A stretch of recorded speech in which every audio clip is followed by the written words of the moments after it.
Are your Nintendo Switch Joy-Cons stubbornly refusing to charge? Don't panic, because we're diving into some easy fixes to get you back in the game. First, grab a microfiber cloth and gently clean the metal contacts on both the Joy-Cons and the Switch console rails. Dirt and grime buildup here is a common culprit. Next, make sure the Joy-Cons are properly attached to the Switch. You should hear a click when they lock in place, and the console should recognize them immediately. Head to System Settings on your Switch, then Controllers and Sensors. From there, select Disconnect Controllers and then detach and reattach your Joy-Cons. If the problem persists, locate the small black reset button on the back of each Joy-Con. Use a paperclip or similar tool to press and hold this button for a few seconds, then resync the controllers to your Switch. As another method for charging, try using a Joy-Con charging grip or dock if you have one.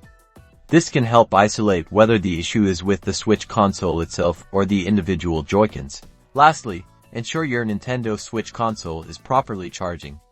A low battery on the console itself can sometimes prevent the Joy-Cons from charging correctly, so try charging the console for at least 30 minutes and trying again.